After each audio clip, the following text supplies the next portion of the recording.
Hello and welcome to this video for Electropages. I'm your host, Robin Mitchell. Today we're here at Electronica 2024 in Munich, and I can say this event has been absolutely fantastic. Now, today we're here at the Samtec booth, one of my favourite companies, but sadly Matt Byrne's going to be here, but instead we're joined by someone who is equally interesting and impressive. I give you John Riley. Thank you for being here Thank today. you. Yeah, Fantastic. Wonderful. Welcome to the booth. Yeah, now earlier on you had a tiger suit on, but unfortunately we had to take that off. Right. It was just too much attention. We Too want much the attention. products to shine. Yeah. It's not about me. Not his beautiful face. It's about the products, yes. Plus, had you been standing in front of the orange banner, it would have literally been a floating face. Absolutely. Anyway, so before we jump into all this, what looks absolutely amazing and crazy, just tell the audience who you are, what you do, and what you like to do in your free time. Sure. So my name's John Riley. I'm one of the technical marketing on the team at Samtec. My background's mechanical engineering, and in my free time I make things like these demos. So I run a makerspace where actually community people come in and build excellent. things. So I'm able to tinker a lot.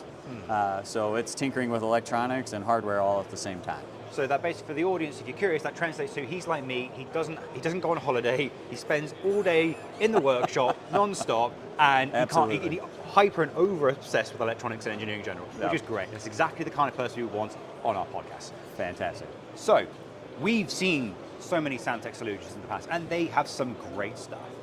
But at this event, you've got some rather interesting demonstrations going on.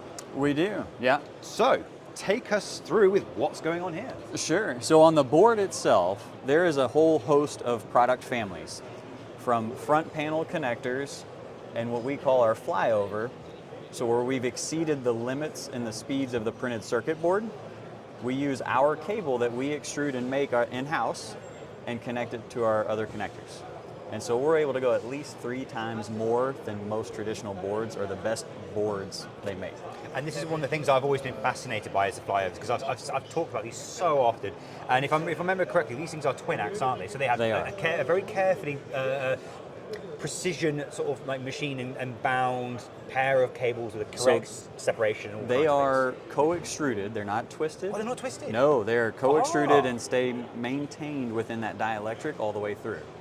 Some of the cables have a served shield, a wrapped shield. Some of them have a braided shield, depending on the cable.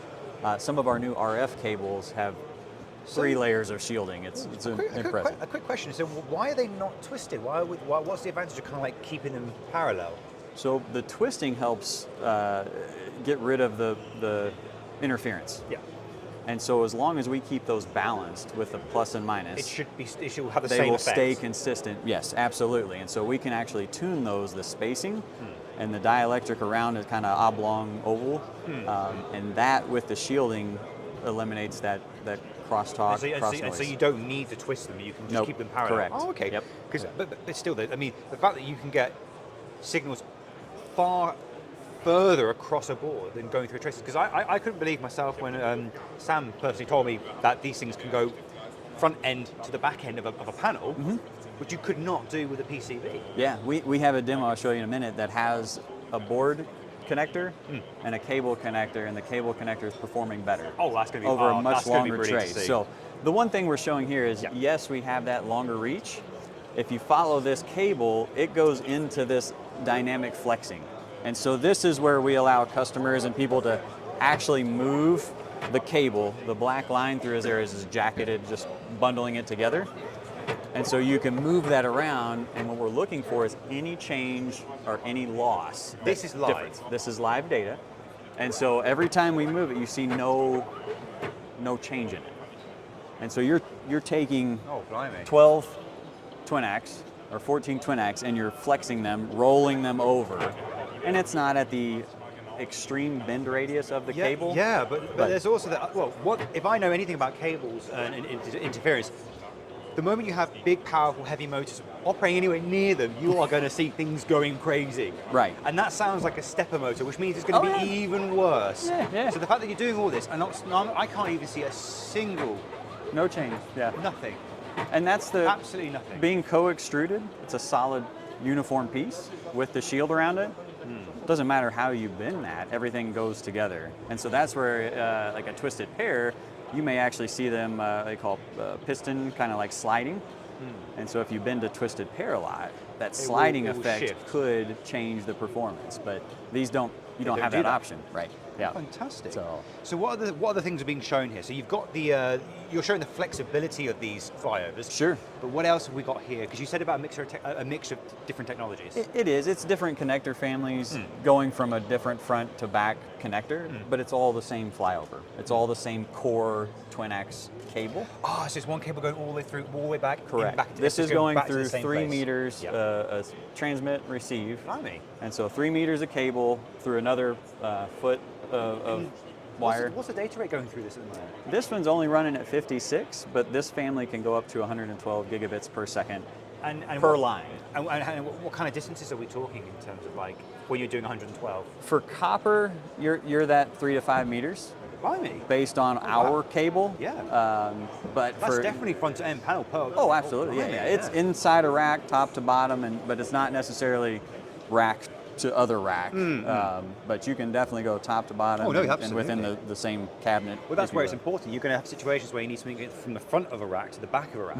Yeah. Maybe high-speed memory, high-speed GPUs, anything like that that needs that kind of like Oh, bandwidth. yeah. Yeah. That's going to do it. And like I say, it's per line. It's not. That's not 112 for the whole thing. That's no 112 Times per 12 individual times, wire. yeah. And so we that have is a incredible. 72 pair cable that is, no bigger than a stamp. What that would has you do 72 with- pairs. What would you do with that kind of data rate? It's high performance computing. It's It's- data centers. it's It's straight insane. from the chip out to the Oh world. wow, that's ridiculous. Yeah. But oh no, this is a really cool demonstration because I think I actually remember asking Matt, if we could actually see a demonstration of the thing being shaked around, which Oh, yeah. apparently I think you have. We did, yeah. Don't you have? I think you have another one, don't you? We do, yeah, Oh, yeah. yes, we can do. work our way down the So row. let's go have a look. Right. So this is telling our story of, we call it SET, severe environment testing. A lot of military, a lot of industrial, heavy equipment type of things. They want to say, okay, well, your cable's good, but does it move? We have this also running at 56 gigabits, but this is running at 1.5 meters in across our new, we call our nitro wave, our orange cable is our low loss, and we also make this raw cable back through another 1.5 meters onto the board. So it's going chip to cable to RF transition, back to cable, back to chip.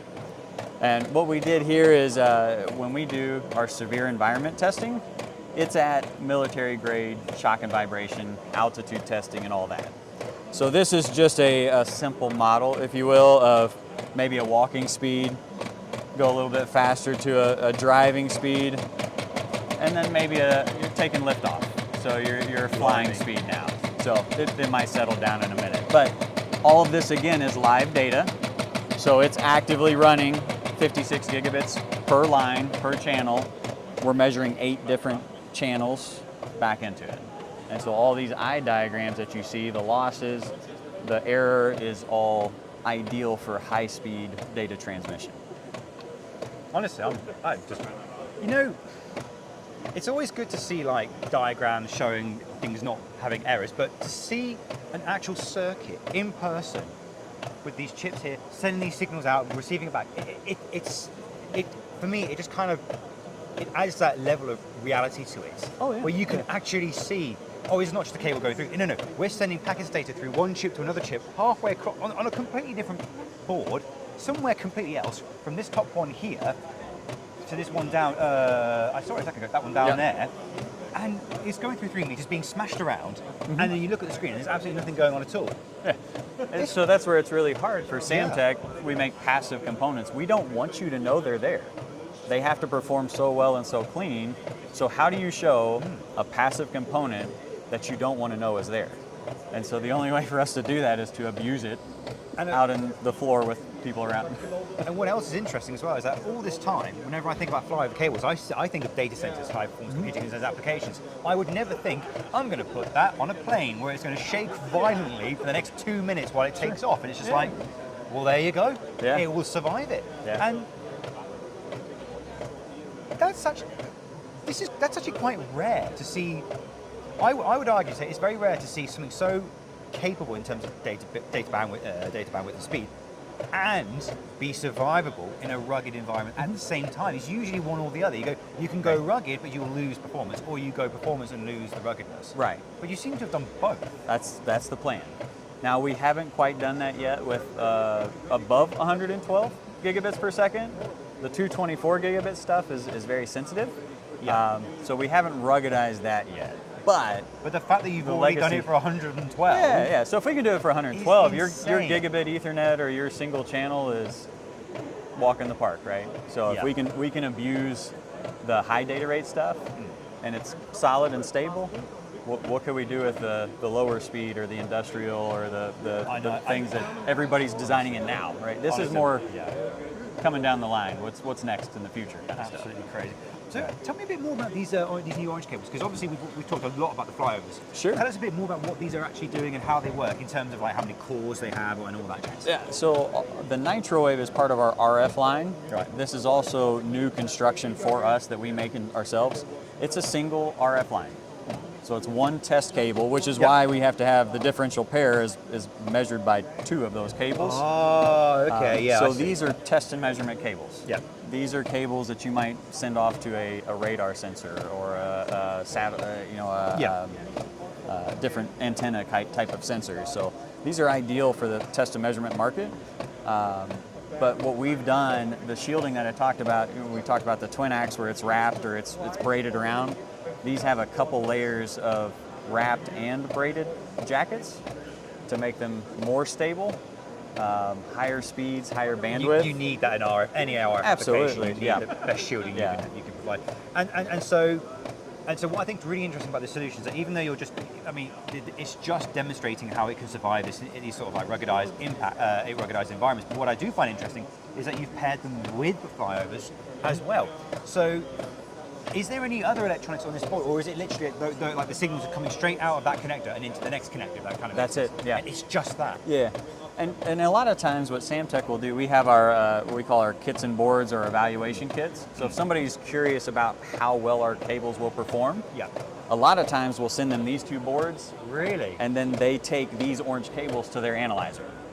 So we just inverted it for the demo, but this is a test board. But again, I love this because it really clearly shows that flyover cables aren't just something that works on their own and with nothing else, and you put them straight into a chip or whatever. No, you can go out the flyover, go into another cable, go back into a flyover, come back onto your board, Absolutely. and it still it's like no struggle at all.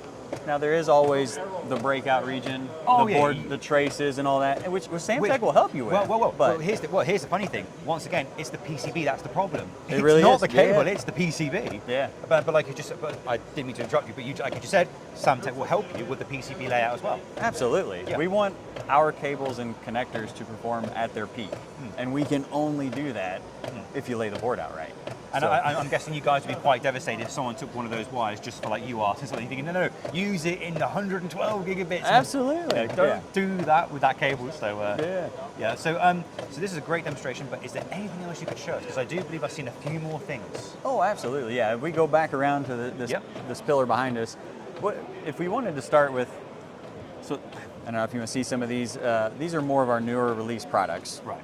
And so when we talk about we can do some of these flyovers or we can do some of these things with any type of connectors, so everything from a traditional SFP, QSFP, QSFP double density, and OSFP, and then our top one is NovaRay. So the NovaRay is a proprietary Samtec interface, but it is tuned in a way that it can go twice as far as a lot of these traditional front panels.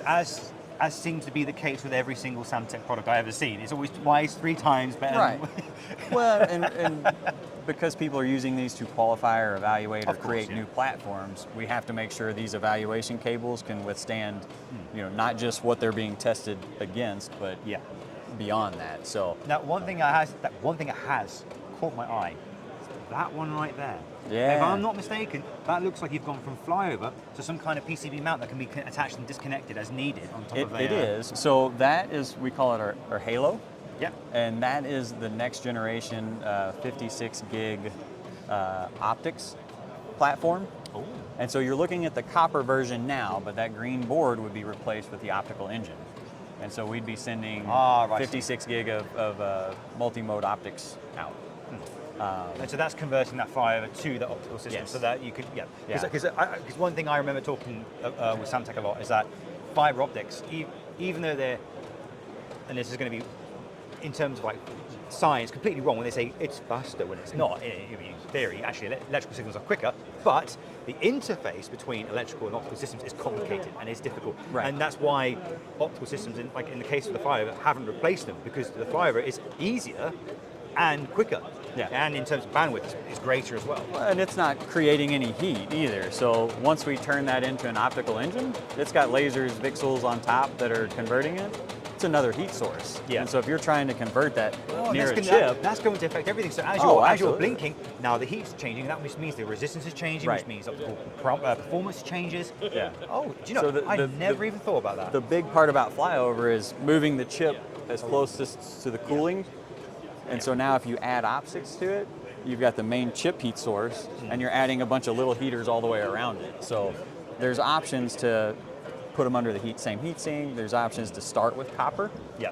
and move closer and then go optics out the panel. Because then once you go to optics, then you're going like rack to rack or within the whole data center. Well, the advantage of the fiber optics is that you can go as far as you want. Absolutely. You can go from one end of a data center to the other side, and you're not going to have any Correct. signal loss really compared to a flyover. So that makes sense. So your flyover is your short distance, high speed, sort of distances where you need to go from one end of a rack to the other. Then the fiber optic comes in and kind of connects them the whole racks together. Yeah. And so you want to get both those solutions. Right, absolutely. Yeah. Fantastic. So yeah, some of the new products, the back plane, the parts that plug into the back system of the server, to these rugged, shielded, metallic external cables. So there's a lot of things going on. If you want to see all the demos, we can just keep jumping around, because there are a bunch of ones. Yeah. So this is the one I mentioned earlier, where the front panel, the board itself is lower performing than every one of these copper versions. And so the traditional QSFP, the OSFP will be the one that takes us to 224 front panel, and then our Nova Ray. But going through a quarter meter copper, then another meter of external cable, back to another quarter meter of copper, that is less lossy and better performing than just the board trace itself. So just to be clear, as you said, these are your typical ones that you would find in a rack, and these are the low performance industry standard ones, as you're calling, compared to the Samtec version. Right. Well, and it's all relative, right? Because a lot of these, this is just a loop back plug-in here, but a lot of these external cables, they have optics in them, right? They're doing the conversion and they're creating all the heat there at the front panel. So if we can keep copper up there, so that's where, there are still ones, external cables that will go longer, but they usually require some sort of boost or some sort of conversion to optics. And so we're trying to be as less contributing to the overall heat of the system as we can. And so we do that with that copper cable. So seeing the demonstration is interesting, but what about numbers? Where do we see the performance difference? So when we look at the bit error rate, we're seeing 4 e to the minus 6. That's over that meter and a half or so of cable. Now this is the next one, is the board itself is 9 e to the minus 6. And keep in mind, that's got a meter of cable, and that one, it doesn't even have any cable. It's just a loop back, yeah. And so that's where we're kind of showing those next to each other. And then if we go, this is the longer, the other system. So it's jumping different product families. Yeah. But the whole part here is you can go farther with the cable. Blimey, that one's low. Yeah. Which one's that one? So that is... That's your Nova. Over OSFP. Oh, is it? To Nova Ray. The Nova Ray's on the board here. So we have the panel Nova. Yeah. But again, that's a loop back. But this one is already in a physical cable that's a meter long. So you have to appreciate that for every meter you're going to get some more errors. But the thing is, though, that's already at that distance, and it's already a meter long. Technically, it's infinitely longer than these loop backs. So it's like that's absolutely fantastic. And it's really great to see these details in real time, because it's hard to see something like this and appreciate what it's actually doing. Yeah. And it's like, oh, well, these cables can do this distance to this length. Okay, that's great. But what does that really mean in terms of error rates, bandwidth, and what is currently available. And as you've just demonstrated, I think it can be as much as 8 times error rate change. So, absolutely, yeah. Which, yeah. if I'm not correctly, would that not result? Oh no, because I suppose you can have things like CRC, can't you? So you can correct for errors. But even then, more errors just means more processing of data. It means increased latency times, reduced bandwidth, and so it just causes a whole bunch of problems. Yeah, and almost all these are all pre-error correction. So you have plenty of opportunities and options. The more things you add in the system, you have to start adding corrections and adding filters and different things to clean that up. But yeah, we just show it raw, running as fast as we can. Absolutely fantastic. Yeah. Now I see we've got some interesting parts over here. I'd like to see what's going on, if that's all right. Yeah, absolutely. So what you're looking at here is how we categorize our parts. So we sell to all kinds of industries, everything from hobbyist makers to medical to industrial. But what we do is we kind of sort these out by feature set, if you will. So the high-speed board-to-board, your mezzanine stack, your things that are just literal board-to-board. The RF products can be used for, again, antennas, it could be radars, it could be military, it could be sensing. We don't necessarily care how you use it, but we're going to give you the best solution with the right feature set that solves your problem.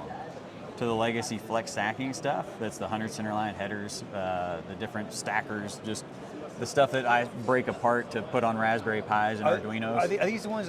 These aren't the ones that are actually physically flexible, are they? Or do they? Or is it that they're flexible in the sense that they allow for designs to be changed easily? That's it. It's more right. you can stack As them. much We as can you slide need. the bodies apart, different stack heights, and so that's where it's fantastic. Again, if we're doing hobby stuff like Arduinos and Raspberry Pi, like that 100 centerline stuff, you were literally cutting these with scissors and breaking them apart to solder in, right? So scissors, I just bend them. That's it. And then it always breaks on the wrong one. Oh yeah. You want a 4-pin, you'll get a 5-pin or a 3-pin. You'll never get a 4-pin. You got to find the one that has little grooves in the body, so it makes an easier break point. Those are the ones I'm trying to break, and they still break and they're wrong. It's like spaghetti. You break it, it goes to 3 pieces. Yeah. The high-speed cable is where we take almost every other solution block and cablize it. Right. Again, that's looking very much like a PCIe card to me. It is. And so you can take off those signals, go flyover, and extend it significantly. Yeah. And we have a PCI Gen 6 demo on the other side that we can get to, but that's the traditional, probably Gen 2, Gen 3 style, extension cable, if you will. But you could put a card edge on one side and a socket on the other. And so lots of different options. We've seen a bunch of those throughout the show here. The optics, most of these are the midboard engine we call our Firefly. Yeah. And so again, those little heater, you see more of the heat sink than you actually do the optical engine. But that's where trying to remove that heat and not contribute anything more. And that again, that's just one of those, another issue that I think maybe engineers may not maybe appreciate at times, which is that when you go from that electrical to optical conversion, when you get heat involved at such high bandwidths, the smallest change in temperature will have an impact on current draw, on voltage operation, all these kinds of things, which then results in a lower bandwidth. Yeah. And so you have to then clock it down to try and make it reliable. Yeah. And so you can just see by the sheer size of these heat sinks compared to the rest of the cable. If it wasn't for that heat sink, that basically would be tiny. Tiny. It's 2 millimeters off the top of the board, and that's it. Yeah. So getting that heat out is going to be the challenge. Yeah. And then we have our rugged and power. So the stuff that's powering all these chips, powering all these signals, or just getting the power out in the system. Anything from 2 or 3 amps per contact to, I think these were 60 amps per contact. So I have to admit, that is the chunkiest pin header I've ever seen in my life. Right? Yeah. God. Yeah. What's the pin pitch on that one? The 5 millimeter? It can't be 2.54. That thing's bigger than that. It's really big. But this is fantastic. So you've got anything else to show us today? Yeah, we can run over. There's some really neat RF stuff is a little bit different animal, a different world that it lives in. Oh, what's this? This is always fun to see. So we used our same cable technology and made a waveguide out of it. So I don't know if you've seen traditional waveguides are like in a military metal curved tube. You made waveguides out of a cable? Absolutely. So it has no wires in it. It's an extruded dielectric with the shielding, the same type of shielding that we use in our cable. And now it becomes a waveguide. So we're using this as like a base station antenna. Yeah. And we're showcasing active alignment using the waveguide. So you could put your base station down on the ground and your antenna up in the air. And as long as you get close and start to align it, they'll find each other. And so it's picking up some out of phase here. and as it comes back in, you'll get the full bandwidth that it's sending. So 10 gigabits at 60 gigahertz is going through this, but it's all just flexible, hollow wires. I've never seen anything like that in the industry. Right? Is this a first? It's pretty new. Yeah, it's again, most people have tuned or machined tubes that are really short. And so traditional waveguides, or you lock them in. They are crazy. What's the word? They are. They're not something you can just whack together. You need a lot of precision in those. Right. And so you just got right. Let's just go tube. Yeah. Yeah. Flexible tube. Yeah. So it will not. And this may be not good to say, it will not perform as good as one of those precision tubes. Yeah, but that's irrelevant. This thing is flexing all over the place. That's it. Why would you? And we're 10 times longer, right? Why would you care? So if you're 10% less, you try and go 10 times longer with a standard metal tube made completely from scratch, like solid and not. Right, it's not going to happen. Yep. Not going to happen. So for majority of people that military still needs those for some of their equipment, of course, those high precision things. And that's where that's going to be used. But something like this, what this does is it creates a new platform, a new opportunity for things that could never exist before. Right. And so suddenly, waveguide aligning. Well, we can do that now. Yeah. Couldn't do it before. And you don't have to have the entire antenna all fixed in one spot. Yeah. So put this on the floor where the technician can work on it, and put your antenna way up in the air so that then you can get the best line of sight or signal. So there's a lot of neat opportunities for that. Building off of that flyover construction, reconstructing it just a little bit on the inside, the guts of it, and now we have a complete new application. So the V band is up to 60 gigahertz or so. The E band is coming out with that is high.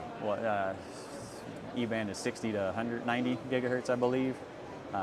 And so to have a flexible option for that is there. You know, this is I think is almost one of the coolest demonstrations actually. This is really neat. This is really neat because it's very what's the word? That's impressive. The way that is very impressive. Yeah. So I'm just going to look at this for a bit longer. This is really, really cool. Like you said, it's because you've managed to make this dielectric. Oh, not dielectric tube. You've made this waveguide tube. Sorry. Mm-hmm. So that the signal can travel through it's traveling in air. Yeah. Because it's a waveguide. It's reflecting internally constantly. It's going around this flexible tube, coming out the other end. Yeah. That's crazy. But for the sake of the video and the audience, let's move on. Yeah. Yeah. I will spend all day looking at that. So this is a PCI Gen 6 signaling going through this. Synopsys is a partner who creates the chip, and so we use our bullseye as our test and measurement point. Yep. So a SIM RF just block that we can load up as many as we want. And this is the one that we're talking about, 112 gigabits, going through 72 pairs and about a postage stamp size, right? That's 112 gigabits per wire. Per wire with 72 of them in that size. That's a lot of gigabits. It is. It's all the gigabits. Yeah. Yeah. And so again, this is taking as much out as far as you can, away from the chip, away from the heat, and then distributing it where you need it out in the field. But doing that at the new speeds of the PCI Gen 6, they're also they're starting to do tests and samples with PCI Gen 7. So what speeds do PCI 6 work at? Because I know that each generation doubles in speed, doesn't it? It does. So it's 64 gigatransfers. Yeah, you've got to be careful with that word, haven't you? They've moved to gigatransfers now instead of gigahertz or gigabits because it's not quite the same. PCI has always been gigatransfers, or they like that, versus gigabits versus gigahertz. And so you can kind of try to do the math depending on which one you're doing. But. And so it's kind of a case where the core frequency may not change, but you double the number of lines available, therefore you're doubling the bandwidth essentially. Yeah. And so, because what I'm thinking is that when you get to these kind of crazy speeds, you know, like as you pointed out earlier, the PCB tracers will not do it. Mm-hmm. And then you start having cards and connectors and things are going from a solder connection, going up somewhere else. It's got to be an absolute nightmare for engineers. And so do you think we could start to see solutions like this, even in consumer products, if it's something like PCIe or something like that? It may be a while for consumer products, but for everybody that's sending signals to the consumer, they're using this stuff absolutely. now. This is going to be this is already server anything like that. Yeah. Yep. And we also, we do have some of our optics are also tuned to send PCI signals, but yeah, still a lot of that copper, just that mass amounts out as far as we can go is running. Fantastic. So. So just before we wrap up this video, I've got one more question for you. Sure. For the audience who are watching this video, if they want to get involved with Samtec Solutions and talk to you personally, Oh, wow. what would you recommend that they do? Besides stalking you on LinkedIn and finding your address. That's fine. That's fine. So they can send just anything just at samtec.com. There's lots of ways that people can connect. There's our signal integrity experts, our engineering experts, our marketing experts are all within a click away. Mine is just john.riley@samtec.com, or they can send it into the technical marketing group at samtec.com. But there's plenty of ways to connect. So hopefully, if you haven't explored Samtec's website, the free samples are fantastic. The evaluation, the signal integrity handbook, all these tools are free. We want you to be as empowered and educated about what you're designing as you can be. And so we know engineers love free samples because they don't have to go through that purchasing level. They can just say, hey, send me a couple of these so I can look at them. That's good. We'll always will. Yeah. Absolutely fantastic. Well, all I can say, it's been an absolute pleasure. Yeah. Thank you ever so much for having us No, today. thanks for coming to the booth. Appreciate it. Thank you very much.